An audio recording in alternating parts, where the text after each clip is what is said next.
네, 성공 사례 따라잡기 시간입니다. 조금 전에 뵀었던 지난주 VIP 모의 계좌 수익률 1위 매니저죠. 한균수 매니저 또 함께하겠습니다. 매니저님 안녕하세요. 안녕하세요. 한균수 매니저입니다. 네, 오늘 두 번 인사드리게 되는데요. 네. 앞서서는 제약바이오주 얘기를 좀 많이 해주셨잖아요. 네. 네, 이어서 또 어떤 이야기 들려주실까요? 제 시장 얘기를 두 번 하게 되니까 네. 말할 시간이 많아서 좋은 것 같아요. 시간이 사실 좀 더 있었으면 좋겠는데 네. 오늘 시장 얘기 이제 아까 바이오 얘기 했으니까 오늘 바이오 빼놓고 다른 얘기를 해보도록 하겠습니다. 어제 장 끝나고 무슨 일이 있었죠? 오후 4시부터 오후 6시까지 청와대에서 문재인 대통령과 그리고 여야 5개 당대표가 모여서 이제 어떤 식으로 이거 헤쳐나갈까 이거에 대해서 얘기를 했었고 끝나고 나서 청와대에서는 공동 발표문이 있었습니다.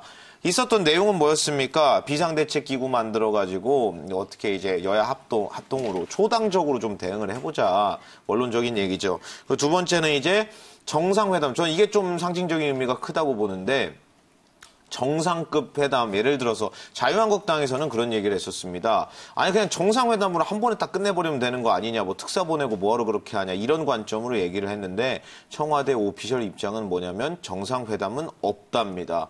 특사나 파견 정도로 끝내겠다는 의사를 얘기를 했고 그리고 이게 사실 가장 핵심이죠. 이제 중재위원회 거부인데 어제가 사실 2차 중재위원회 요구안에 우리나라 답변 시한이었는데 우리나라는 시한 전부터 엊그제부터 그리고 지난주부터 2차 중재위원회 구성을 거부하겠다고 얘기했고 실제로 어제 거부했습니다. 그리고 오늘은 고노 외무상이 2차 제재에 대한 가능성을 한 번 더 시사했습니다. 여기서 2차 제재라고 하면 폭이 넓어질 수 있습니다. 1차 제재는 3대 소재에 국한됐지만 지금 나오고 있는 얘기가 두 개입니다.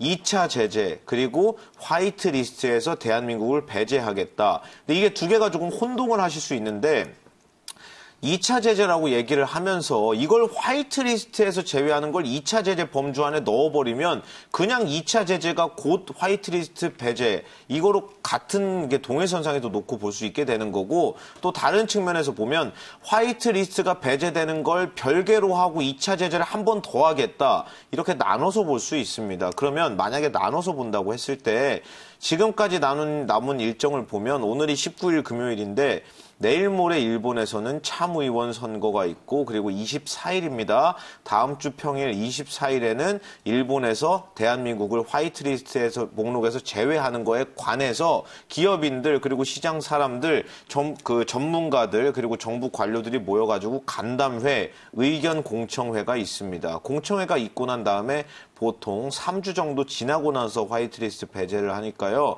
만약에 화이트리스트 배제만 나온다면 2차 제재 없이 화이트리스트 배제만 나온다면 다음 달 중순 빠르면 늦으면 다음 달 하순쯤 돼야 정말 배제될 겁니다. 근데 여기서 오늘 얘기했던 것처럼 외무상이 얘기했던 것처럼 2차 제재가 나온다면 그 데드라인은 아마 다음 주가 될 겁니다. 다음 주에 2차 제재의 추가 공표가 있을 수 있다는 거죠. 그럼 우리가 궁금한 거는 이제 수혜주니까 당연히 그게 궁금하시겠죠? 1차 제재 때는 저는 어떤 말씀을 드렸습니까?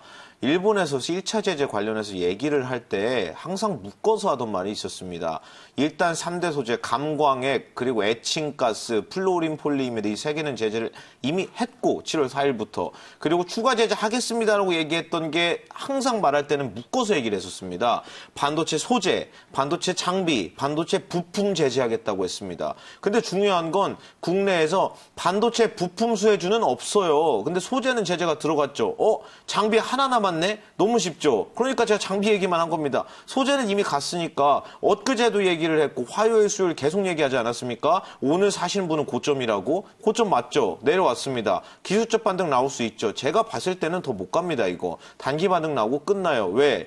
우리나라가 수입하는 액을 합리적으로 생각을 해보세요.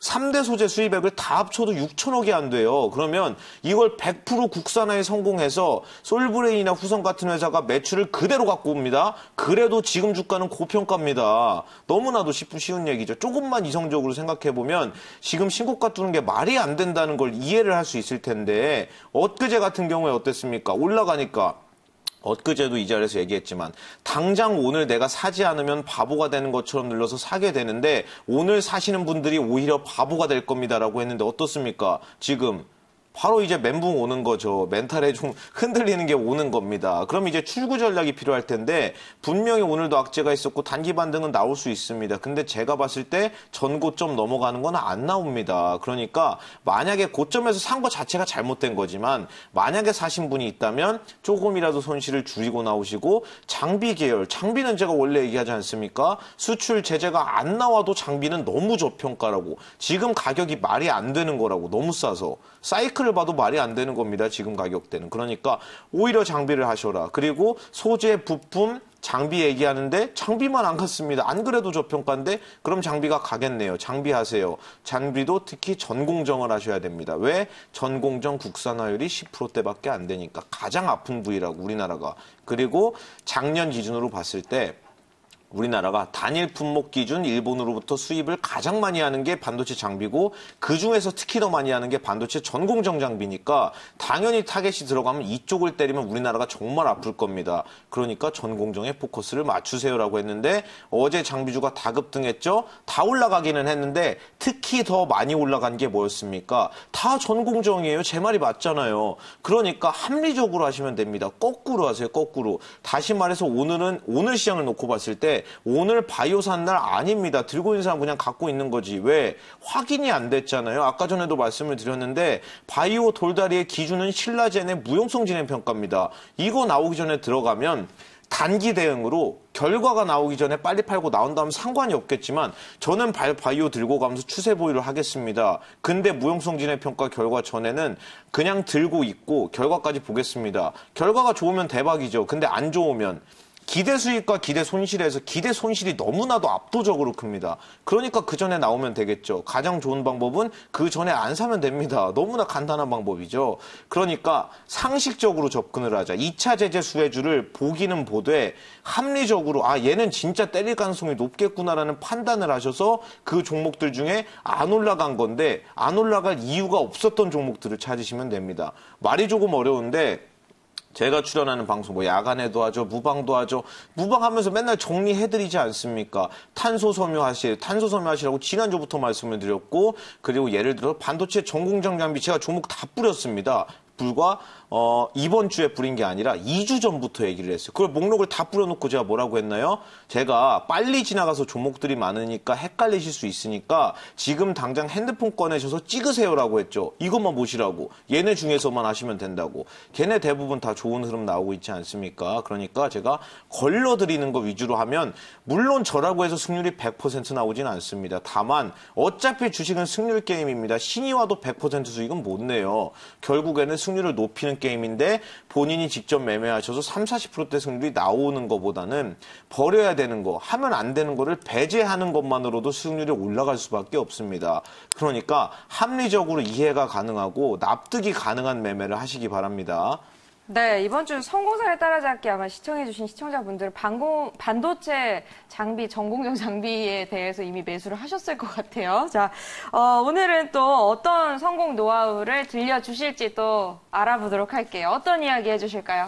네, 앞에서 또 시장 얘기하다가 네. 주저리 말이 너무 많았는데 제가 빨리 하겠습니다. 오늘 가지고 온 거는 좀 진부한 얘기일 수 있습니다. 근데 이게 정답이에요. 어떤 얘기를 하려고 하냐면 랄프 엔저라는 사람이 있습니다. 근데 이 사람이 뭐 잘 알려지지는 않았죠. 뭐 피터 린치라든지 워렌 버핏 이런 사람도 유명하지. 랄프 엔저는 조금 상대적으로 소외된 감이 있는데 대단하신 분입니다. 매니저를 시작하셔서 애널리스트 하다가 펀드를 운용했고 펀드를 30년간 운용하면서 수익률이 13,000% 찍고 은퇴하신 분입니다. 근데 이분이 포커스가 어디가 있냐면 소형주에 가 있습니다. 중소형주에. 대형주를 안 하죠. 한번 보겠습니다. 어떤 관점에 대해서 그리고 매매 원칙을 뭐를 얘기하셨냐면 첫 번째 볼게요. 내가 감당할 수 있는 리스크가 얼마나 되는지 알아라. 예를 들어 제가 바이오 할 때 저도 바이오를 좋아하는 사람이지만 바이오 할 때는 뭐라고 합니까? 기본적으로 5% 10%가 아니라 위로는 수익률을 넓게 열고 밑으로는 손실률을 넓게 열고 사야 된다고. 그러니까 애초에 바이오 매수할 때는 멘탈이 좋아야 된다고 제가 얘기를 많이 합니다. 변동성이 너무 크니까. 내가 가격대를 저점을 잘 잡아도 기본적으로 한 번 흔들리면 마이너스 10, 20% 우습게 갔다 옵니다. 근데 중요한 건 뭡니까? 고위험 고수익이죠. 기대 손실이 큰 만큼 수익이 나올 때 2배, 3배짜리가 엄청나게 많이 나옵니다. 그러니까 종목별로 진입할 때 컨셉이 좀 있어야겠다. 그리고 최근에 소재처럼 변동성이 큰 종목들 하시는 분들은 가장 중요한 관점이 뭐냐면은 처음에 들어갈 때 내가 손절을 어디서 할지, 예를 들어서 딱 올라가는 종목들 하시면 빠지는 거 생각하고 사십니까? 안 하시죠. 지금 당장 사야지 내가 나도 수익을 낼 수 있다고 생각을 하니까 올라가는 생각만 하고 빠지는 거에 관해서는 생각을 안 하십니다. 그러니까 빠지면 어때요? 바로 멘붕이 오죠. 이런 상황은 내가 생각을 안 하고 산 거니까. 그러니까 살 때부터 빠질 때는 어떻게 할까? 예를 들어 2차 매수를 할 생각을 하고 처음에 조금만 들어가서 좋은 회사니까 만약에 시장이 흔들려서 빠지면 2차 매수로 평단가는 어디쯤 맞춰놔야겠다. 이런 생각을 좀 하고 들어가셨으면 좋겠다는 말씀을 드리고 싶고, 두 번째 보겠습니다. 돈이란 정확한 확률이 어디에 있는지 아는 사람에게 흘러간다. 제가 방금 전에도 말씀드렸지만 신이 주식을 해도 100%는 절대 안 나옵니다. 근데 카지노 얘기를 되게 많이 했죠. 어차피 내가 주식을 하루 이틀 하고 말 게 아니라 앞으로 오래 할 거라면 통계적으로 대수의 법칙을 통해서 내가 이기는 방법을 해야 되는 겁니다. 예를 들어서 놓고 볼게요. 보험회사가 있는데 보험회사가 보험료를 어떻게 책정하는지 아십니까? 암 환자들, 예를 들어서 유병자는 보험을 잘 안 들어주고 들어주더라도 보험료가 비싸죠. 그거 왜 그런지 아세요? 대수의 법칙이라는 통계적으로 계산을 한 겁니다. 수리학적으로 나온 계산이에요, 그게. 예를 들어서 쉽게 말씀드리면 이런 겁니다. 비행기 항공보험이 있겠죠. 대한항공이나 아시아나항공은 보험을 듭니다. 왜? 비행기 한 대 추락해서 그 안에 타 있는 승객 300명이 전원 사망한다면 회사가 그걸 다 물어줘야겠죠. 그거 물어줄 돈 없습니다. 그러니까 어떻게 합니까? 항공보험을 들죠. 그러면은 보험회사가 그걸 물어줘야 된다는 뜻인데, 그럼 더 넓게 생각해 보겠습니다. 지금 공중에 떠 있는 모든 여객기가 동시에 추락하면 어떻게 될까요?